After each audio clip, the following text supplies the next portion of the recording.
Welcome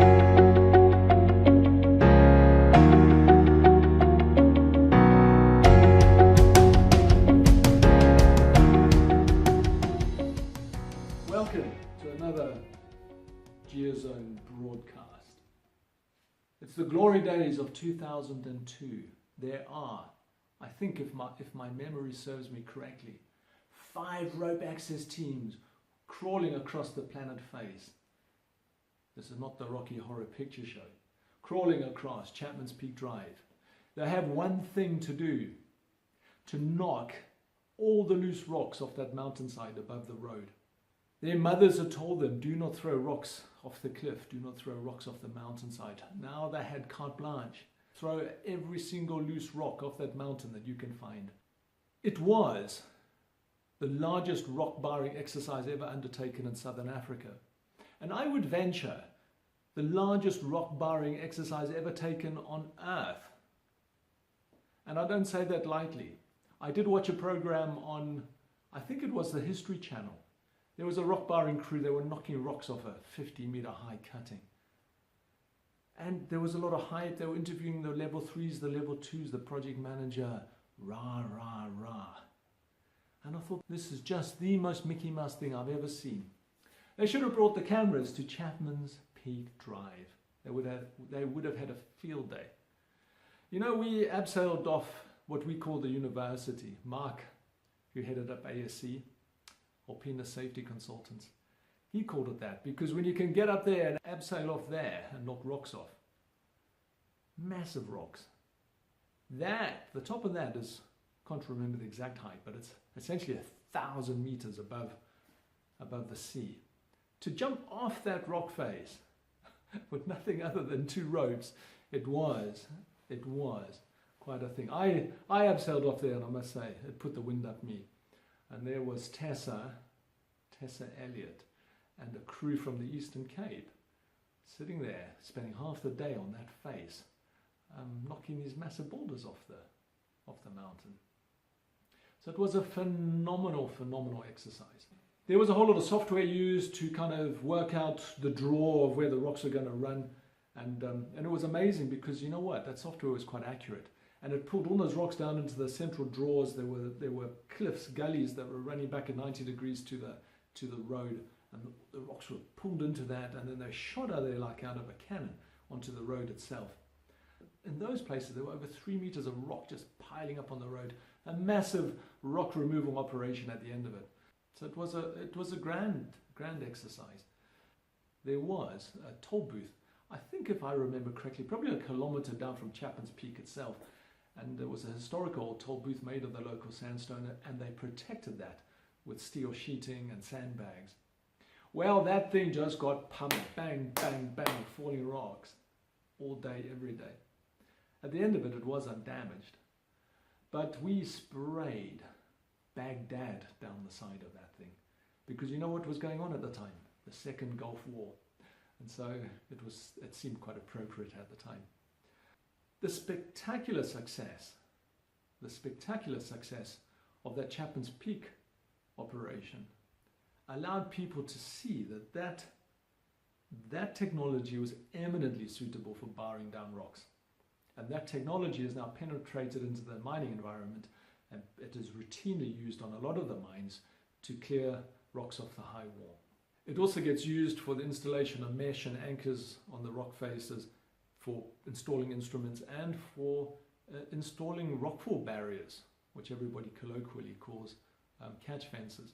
Provided that there's a suitable place to anchor, a rope access technician can get in anywhere. However, the drawback of rope access is exactly what makes it so successful.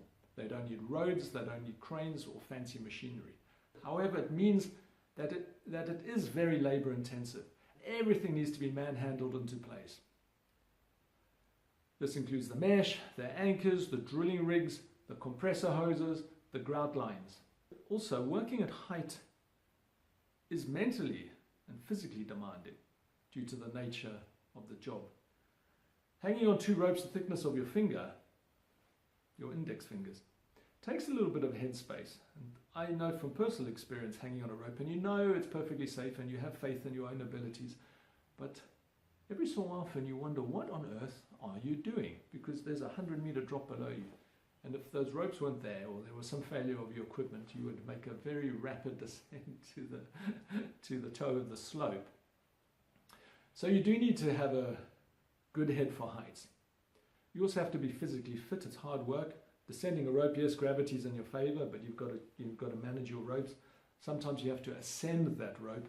So that's another thing. There's a crawl on your chest. There's a stirrup that you put your foot into, and you have to jug your way back up that rope. And it's hard work, because not only do you have to carry your own weight, you've got to carry your equipment, and you've got 2 rope bags, one on either hip. And if there's 200 meters of rope that has to be managed, coiled up and put into the bags, it can be quite a heavy load to carry as you go back up that rope. As I said earlier, all equipment has to be manhandled into place, and even if that space is a vertical space rather than a horizontal one.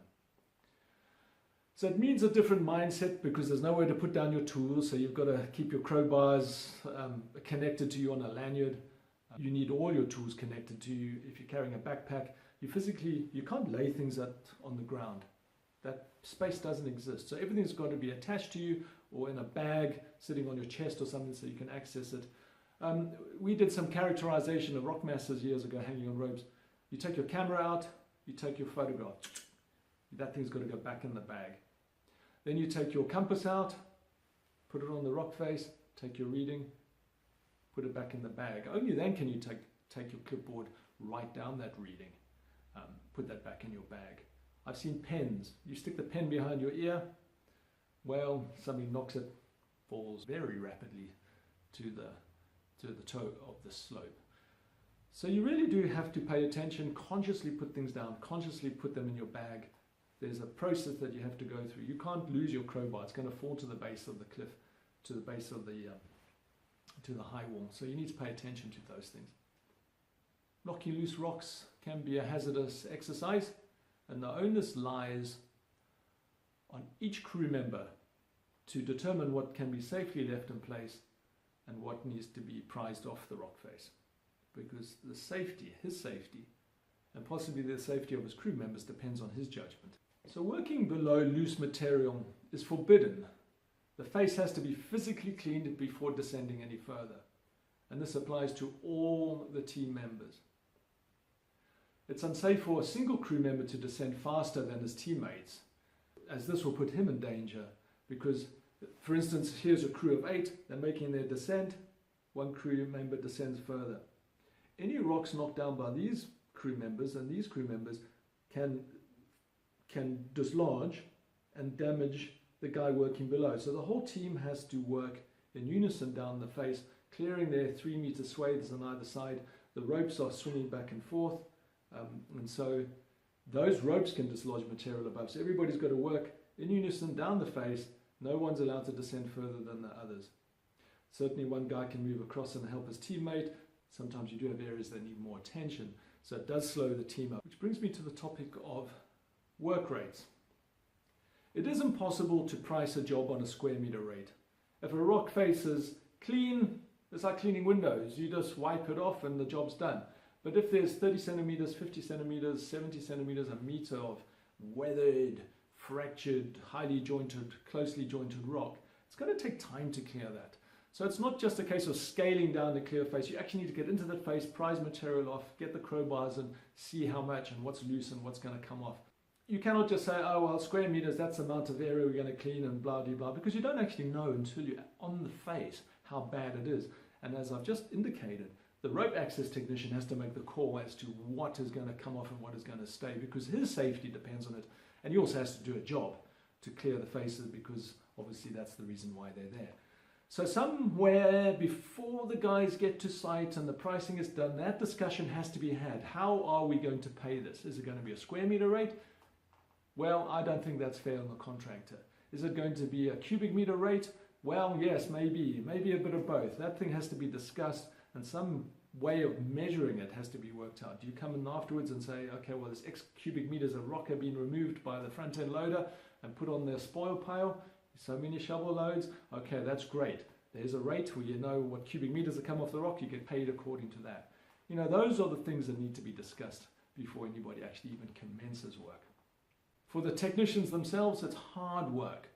You sit in a harness all day, you are going to lose the circulation in your legs.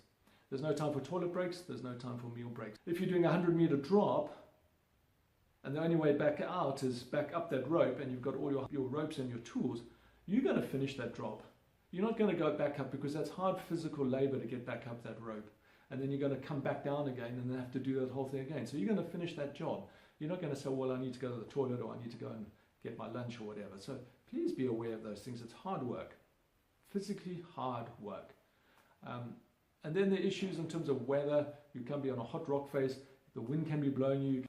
Wind if you're just hanging freely from a rock face without your feet on the face.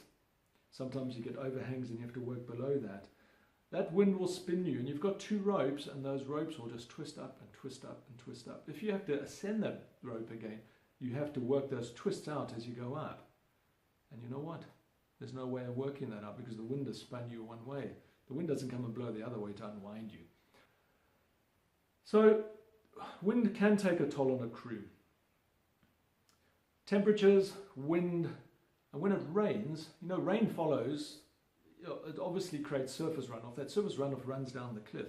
It runs along the exact same route as your ropes. Exactly the same route as your ropes. In fact, it might run down the rope. And if you're sitting on a harness, if you're sitting in a harness down below that rain is going to run straight onto your head. And you've got no umbrella or raincoat. You just have to put up with it. Jump back up that rope, and you're going to be tired, wet, and cold when you get to the crest of the slope.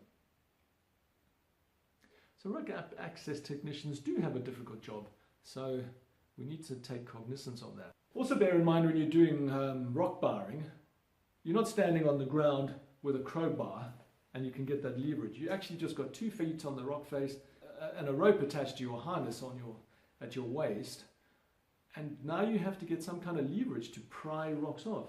So it's your body weight, and obviously as you lever, you get pushed away from the face. And so all those things have to be dealt with. So let's pay attention. We can't just say, oh, well, production's slow, whatever. What are the circumstances under which the rope access technician is working? We have to take cognizance of these things. So now that we have an understanding of the rigors of rope access, its advantages in terms of improving the safety of high walls, and the limits that are imposed in terms of what can be done based on the manpower, on a purely manpower operation, there are advantages, and they can be used in the mining environment, and it has been used successfully. Going back to where I started out, the Chapman's Peak technologies, the scales fell from people's eyes. You could actually take that and apply rope access methods to any rock face that needed clearing. So now that we understand these technologies, and now that they are becoming increasingly commonplace in the mining environment, we have to ask the question, would it be negligent on your part and on the mine's part to ignore the benefits that rope access can bring to your mine and your mining environment? Because when you do that rope access, it ensures the safety of the mine personnel, and of course it protects valuable equipment that's also working in the danger zone below where these loose rocks might actually be located.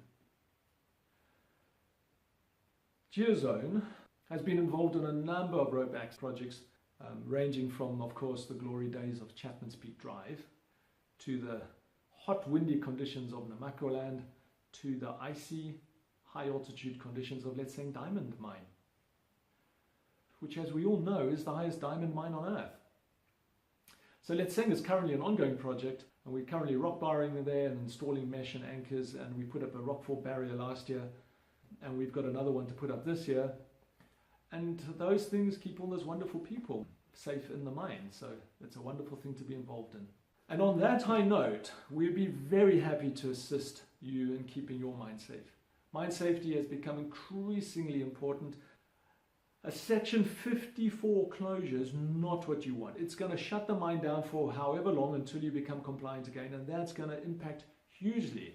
It really is going to impact hugely in terms of your production. It can cost you millions. To keep the mine operating and keep the plant going, very, very important. So let's not have Section 54 closures, and rope access can be used to assist in preventing those kind of things taking place. And also bear in mind from a legal point of view, if you can show the DMR at a hearing, if someone gets injured or killed, heaven forbid, if you can show the DMR that you have taken precautions, you've barred down your faces, you've installed drapes, you've installed mesh, you've installed rockfall barriers, you've put instrumentation in to monitor the behavior of the mine, whether it's radar or you've put in optical targets that an automated total station can read, or you've put extensometers and joint meters, all those kind of things. If you can show the authorities at a hearing that you have paid attention to these things, it's going to carry a huge amount of weight, and it's going to stand you in good stead in terms of showing the authorities that you've been paying attention to mine safety. We are first and foremost a geotechnical consulting firm, so we've got lots of experience in rock engineering and rock mechanics, soil mechanics, all those kind of things, and hydrogeology. We've got master's degrees, many years experience. So we have this rock barring component, this meshing component, so we can do a turnkey solution in terms of characterizing the rock mass, deciding what needs to be done, how we're going to do it, and what technologies we're going to use in terms of supporting your rock face or barring down the rock face to improve mine safety. So please call us and get us involved so that we can discuss how we can help you meet that lofty goal of mine safety.